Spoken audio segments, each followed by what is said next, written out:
50 Cent has been working on this documentary for almost 2 years. The footage he has is insane. For decades, Tupac's death has never felt fully closed. Rumors, sightings, whispers, they never stopped. And now, unseen footage of Tupac and 50 Cent has surfaced, revealing moments the world was never meant to witness. The details? Straight up chilling. We've got everything right here. Let's get into it. The night that shook hip-hop to the core. On September 7th, 1996, Tupac Shakur pulled up to a Mike Tyson fight at the MGM Grand in Las Vegas. He rolled in with Death Row Records boss Marion Suge Knight. After the match, chaos sparked inside the casino lobby. Tupac and Knight spotted Orlando Baby Lane Anderson lacking, and they jumped him. Anderson was tied to the South Side Crips and was the nephew of Compton shot caller Dwayne Keefe D. Casino cameras caught the entire beatdown on tape, and what followed would flip hip-hop forever. Later that night, Tupac was riding shotgun in Knight's BMW at the intersection of Flamingo Road and Covell Lane. A white Cadillac crept up beside them at a red light. Suddenly, gunfire. Tupac was hit 4 times, 2 bullets in the chest, 1 in his right arm, another in his thigh. 1 round pierced his lung. Suge caught a graze to the skull but survived. 6 days later, on September 13, 1996, Tupac died at University Medical Center in Las Vegas. He was just 25. The official autopsy by medical examiner Dr. Robert E. Jordan on September 14th confirmed respiratory failure and cardiopulmonary arrest caused by multiple gunshot wounds. His chest held over 2 liters of blood. Ballistics traced the shots to a .40 caliber Glock. Tupac was cremated the same day and his ashes scattered.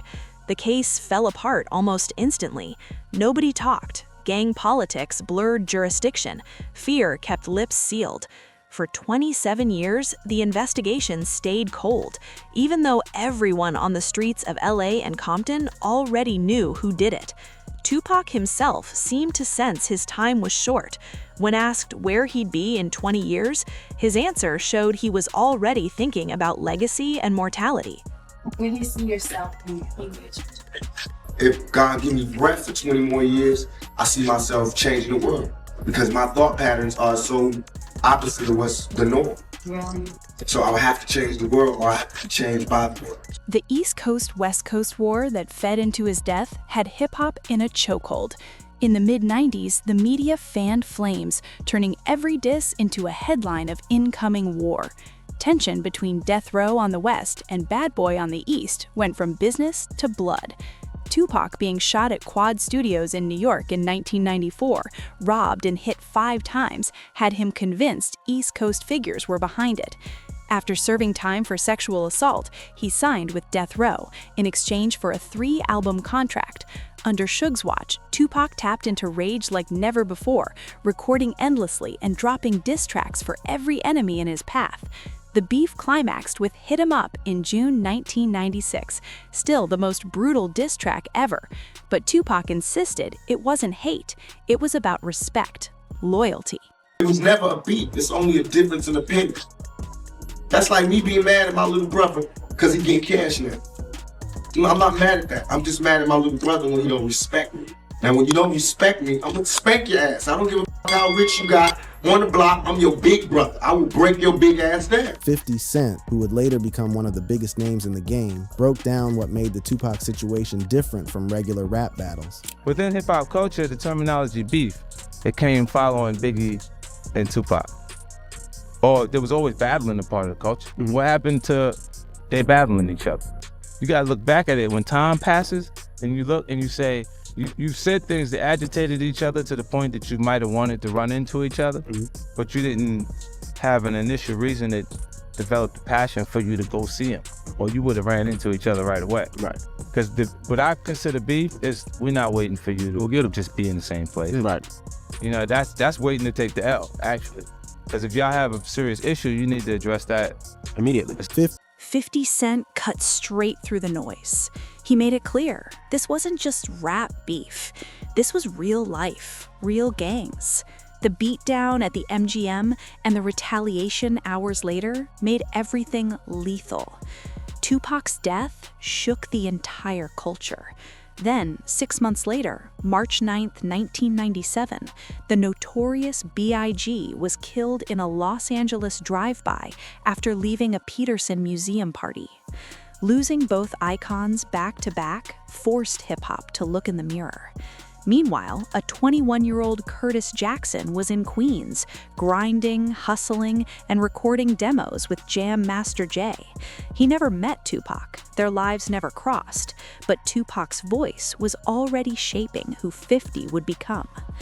Curtis James Jackson III was born July 6, 1975 in South Jamaica, Queens, one of NYC's toughest neighborhoods during the crack era. His mother, Sabrina Jackson, was hustling cocaine to survive. She was just 15 when she had him. When Curtis was 8, his mother died in a mysterious fire. Rumored she was drugged before the gas was turned on. No arrest ever came. He moved in with his grandparents alongside 8 aunts and uncles. By 12, he was already in the streets, selling crack after school, catching cases, doing juvenile time, and shock programs. By adulthood, 50 shifted from hustler to rapper, taking the name 50 Cent in 1989 after infamous Brooklyn stick-up kid Kelvin Martin, symbolizing taking what he felt he was owed. Jam Master Jay schooled him on song structure and how to make records. Then, May 24, 2000, everything changed. Outside his grandmother's house, 50 Cent took 9 bullets at point-blank range from a 9mm. Shots hit his hand, arm, hip, both legs, chest, and face, breaking his jaw and leaving his permanent slur. He spent 13 days in the hospital and 5 months learning to walk again. Doctors said there was a 50-50 chance he'd live. Columbia Records dropped him. Executives were scared of the danger surrounding him, blackballing him from every studio in New York. His debut, Power of the Dollar, was shelved. But 50 flipped trauma into fuel, recording non-stop from home. Banned from studios, he crossed into Canada, dropping mixtapes that would rewrite the mixtape game. While healing, 50 Cent binge-studied Tupac's catalog. Pac had been gone 4 years, yet his music spoke directly to everything 50 was living: survival, betrayal, near death, revenge. Their stories ran parallel. Both shot, both rejected, both turned scars into art. 50 openly called Tupac his top influence, placing him at number 1. In a 2003 MTV interview, fresh off Get Rich or Die Tryin', he crowned Tupac the greatest because Pac could drop a track for the streets and another for the world without missing rhythm. 50 admired Pac's movie-like storytelling. In 2014, on The Breakfast Club, he explained Pac's power. He painted life with a camera eye. That authenticity made people feel like they knew him. No one else matched that. And it shaped 50's vulnerability on tracks like Many Men Wish Death, echoing Tupac's paranoia post-shooting. In a 2020 Rap Radar interview, 50 didn't hesitate. "My favorite rapper of all time is Tupac." Same message repeated in 2023 while promoting The Final Lap, telling Billboard Pac's energy and writing ability were unmatched. His entire catalog carries Pac's fingerprints. Get Up channels Tupac-style resilience. Get Rich or Die Tryin' follows Pac's blueprint: street tales, club hits, introspective tracks. Many Men parallels Against All Odds.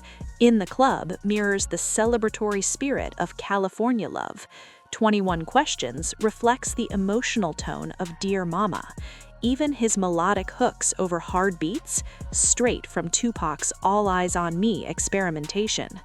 But despite the influence, these two never met. 50 has been crystal clear, calling out fake photos every time they surface. In 2019, a viral edited picture showed them side by side. 50 commented, "I never met Pac. Stop making this fake, lol." In a 2022 Big Boy interview, he said, "I wish I met him, but he was gone before I came up." timeline proves it. Tupac died in 1996. 50 was 21, still in Queens, hustling. His breakout mixtapes, Guess Who's Back and 50 Cent is the Future, didn't hit until 2002. Eminem signed him that same year. Get Rich or Die Tryin' dropped February 3, 2003, almost 7 years after Tupac's death. 50's respect runs deep. He's defended Tupac's legacy against hologram cash grabs and unauthorized recreations. His admiration never faded. Tupac shaped 50's pen, his rebirth, his understanding of hip-hop's emotional gravity.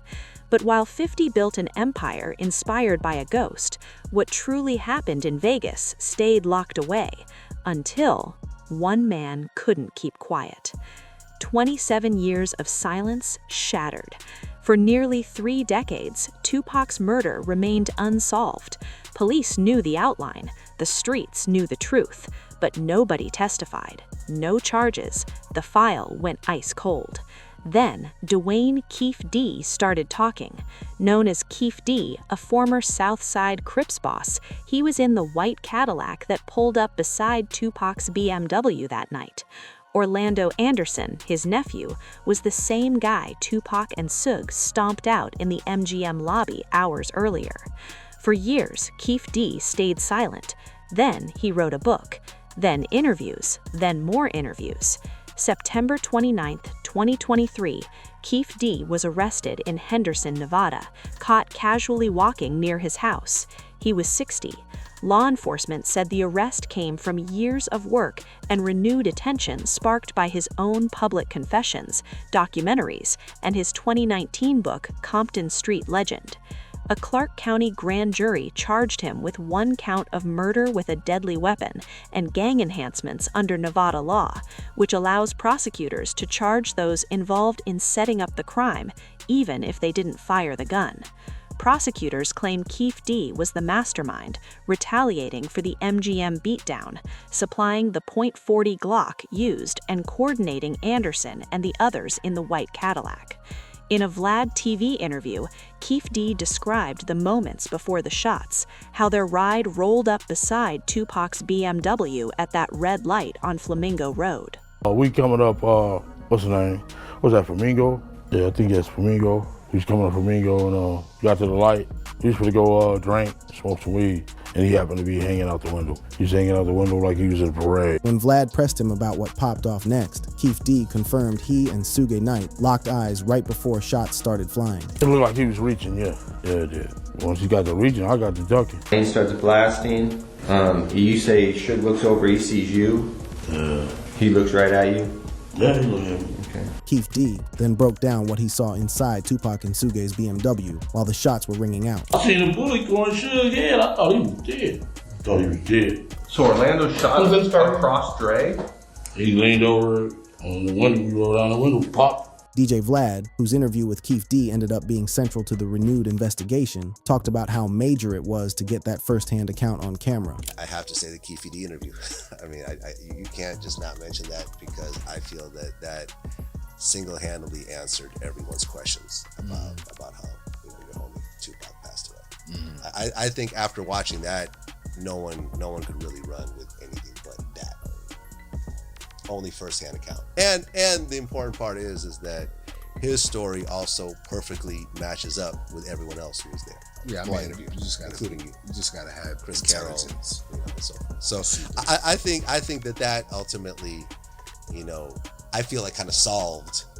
Even though people like you already knew, for the public, I feel it ultimately solved that unsolved case. But not everybody in the culture saw the arrest as real justice. The Game, a Compton rapper who came up around the same cats involved, pointed out that the trigger man was already in the dirt. I feel like the individual that killed Tupac is dead. Right. So arresting Keefe D after all this time for his role or his not role in, the death of Tupac, pointless to me. Because the person that killed Tupac got murdered. Yeah, and if you're from Compton or you're from LA and you're The Game was spilling tea about Orlando Anderson, the man who actually pulled the trigger. He got taken out in a gang-related shooting in Compton on May 29, 1998, less than 2 years after Tupac died, just 23 years old. The streets always knew who killed Tupac. It was never a mystery. I've known about the Orlando story. Who killed Tupac, who killed Biggie is no mystery to niggas that live in LA, man. The game even confirmed he saw Orlando Anderson in person when he was younger, showing how tight-knit and small the Compton scene really was. You met Orlando? I seen Orlando when I was younger because we got some mutuals. But I was younger. I was younger than them. But yeah. Compton ain't that big. Fast forward to 2018, a raid on Keefe D's crib turned up memorabilia and writings that backed up everything he'd been saying in his self-snitching statements. The case stayed cold not because police had no leads, but because nobody would testify and evidence was thin. Keefe D basically handed them both on a silver platter with his book and all those interviews. Legally, it's been dragging. He got denied bail at first over flight risk and witness tampering. Then, June 2024, he briefly posted $750,000 bond, but it got yanked when questions about the source of the cash popped up. As of December 2025, Keefe D is still locked up at Clark County Detention with trial set for March 2026. Vlad chopped it up with Boozy about this rare situation, his own words being the main evidence against him. He may. I mean, the only problem is the star witness is him. He's his own star witness against himself because of the book, because of all the interviews. That's the problem. The defense argues Keefe D was just exaggerating for clout and cash. But prosecutors have audio, witness testimony, and physical evidence, including the strap traced back to his crew.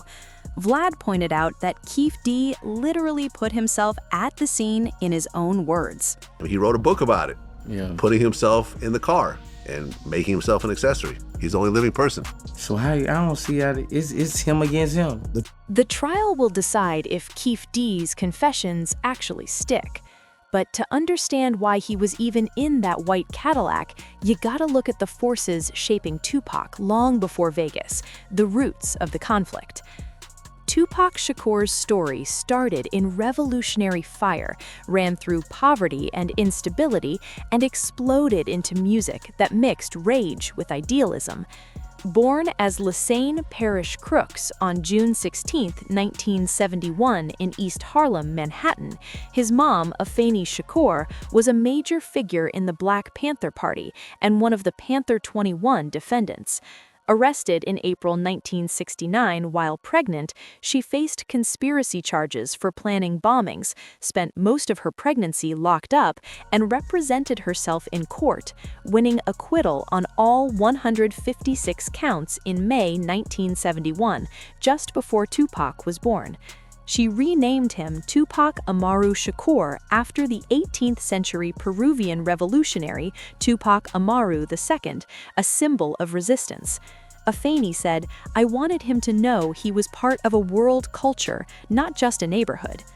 Tupac's stepfather, Mutulu Shakur, was tied to the Black Liberation Army, ended up on the FBI's 10 Most Wanted list, linked to Assata Shakur's escape and a deadly Brinks robbery. Caught in 1986, sentenced to 60 years. Tupac's godfather, Elmer Geronimo Pratt, a high-ranking Panther, was wrongfully convicted in 1972, overturned in 1997. Growing up soaked in Black Panther ideology, Tupac was surrounded by activism, community self-defense, and political gatherings, but also instability, poverty, and constant surveillance. Moving constantly due to Afeni's financial struggles and addiction, Tupac found creative escape. At 12, he debuted as an actor in A Raisin in the Sun at the Apollo, performing for Jesse Jackson's campaign, a spark for his love of performing. At 13, the family moved to Baltimore, settling in Penn Lucy at 3955 Greenmount Avenue, later renamed Tupac Shakur Way. He attended Roland Park, Middle, Paul Laurence Dunbar High, then the School for the Arts, excelling in acting, poetry, jazz, and ballet. He He performed in The Nutcracker as the Mouse King, made lifelong friends like Jada Pinkett Seaver, and honed his poetry and rap. Family chaos followed. Afeni's crack addiction worsened, forcing a move to Marin City, California, a low-income area nicknamed the Jungle. Tupac briefly attended Tamalpais High, but dropped out at 17. Living sometimes on his own, selling drugs to survive, he sharpened his craft under mentor Layla Steinberg. Digital Underground brought him in as a roadie and dancer until Shock G featured him on tracks. His first recording, January 1991, on Digital Underground's This Is an EP, spitting on the same song. Solo debut, Tupac Apocalypse Now, dropped November 1991, tackling racism, police brutality, poverty, teen pregnancy, inner-city violence. Controversy followed when a teen murderer cited the album as influence. U.S. Vice President Dan Quayle demanded it pulled. Second album, Strictly for My NIGGZ, February 1993, had bigger success. Me Against the World, March 1995, debuted #1 while he was locked up, the first artist to do so.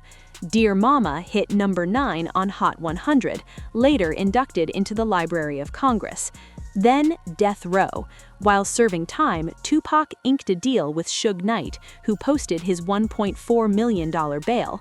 He was out October 12, 1995, flown to LA on Suge's private jet, rocking a Death Row chain and recording non-stop, over 150 tracks in his final year. All Eyes on Me, his Death Row debut and last Lifetime album, dropped February 13, 1996. Double disc, recorded in 2 weeks, featured Dr. Dre, Snoop Dogg, and Nate Dogg. Cauliflower Love and How Do You Want It, both #1 hits. 566,000 first-week sales, eventually Diamond. 7 months later, Tupac was gone. Signing to Death Row put him in the East Coast-West Coast war. Label gang ties, Suge's moves, and bad boy rivalry created a powder keg. The MGM Grand beatdown on Orlando Anderson set the final chain in motion. In his last interview, Tupac explained his anger, the sense of betrayal from New York in 1994, when trusted people stood by. In New York, half of the major New York rappers, or they managers, or they agents, or they somebody was there when I got shot. And nobody couldn't give you no information. Just study that. That's all I ask. If you're gonna act like you a gangster or a G or the king of New York, I'm gonna expect that. And when you don't come through, then I'm gonna wanna crush your empire. And that's what it's time for. That betrayal, mixed with gang politics and label wars, created the perfect storm. But Tupac's story didn't end. His legacy? Just getting started. Nearly 3 decades later, Tupac is one of hip-hop's most influential figures. Over 75 records sold worldwide, much posthumously. His impact stretches into activism, poetry, film, and shaping hip-hop as a voice for the voiceless. Afeni Shakur took control through Amaru Entertainment, 1997. Posthumous releases: Are You Still Down? Remember Me, #2 Billboard 200, 4x Platinum. The End of Time, 3x Platinum. Better Days, 2x Platinum. Loyal to the Game, 2004, Eminem produced. Greatest Hits Diamond, 10 million. Hundreds of tracks from his final years fueled these releases. By 2025, billions of Spotify streams. Classics like California Love, Dear Mama, Changes still resonate globally, played at protests, cookouts, memorials. Documentaries and biopics: Tupac Resurrection, 2003, Oscar-nominated. Dear Mama, FX, Hulu, 2021, Peabody and Emmy noms. All Eyes on Me, 2017, $55 million gross. Rock and Roll Hall of Fame 2017 induction by Snoop Dogg cemented his universal impact. Poetry collection The Rose That Grew from Concrete, 1999, remains in print. Streets, murals, and his name everywhere symbolize resistance and authenticity. Tupac's activist lyrics shaped hip-hop worldwide. Brenda's Got a Baby, Keep Your Head Up, Changes. Inspired Kendrick Lamar to Pimp a Butterfly, Mortal Man. Nipsey Hussle, J. Cole, Meek Mill, YG, and international artists from France to Africa to Brazil and UK grime. 50 Cent, who studied Tupac intensely, carried that legacy forward. Media mogul, producer, power franchise, $1 billion revenue by 2025. His business acumen mirrors Tupac's vision of independence. Keefe D's trial may close one chapter, but Tupac's music still raises hard questions on systemic racism, police brutality, poverty, and Black lives. Even Biggie admitted shock and regret over the escalation. Tupac wanted to be remembered not as a troublemaker, but someone who earned the chance to grow. Time we talked, you said that you were best known for your big mouth. What do you feel like you're best known for now? Taking 5 bullets. That surviving. I'm known as a survivor now. I hope so.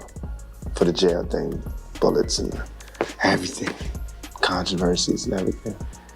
I hope so. And I want to be in the future known as somebody, people to be talking about me like, look, remember when he was real bad? Remember when Tupac was real bad? You know what I mean? They do that about a lot of actors now. Like John Travolta, I read stories, it's like, remember you were wild? And all these other people, and now they like their sweethearts. We all should get that chance. I just want my chance. He never got that chance, but his music, words, and influence live on. Fake footage of him with 50 Cent? A wish, a hope. Tupac surviving, linking with artists he inspired, seeing the world shift. That footage won't be real, but Tupac's impact? Always real. Thank you for watching. If you enjoyed, click one of the boxes on your screen to watch more.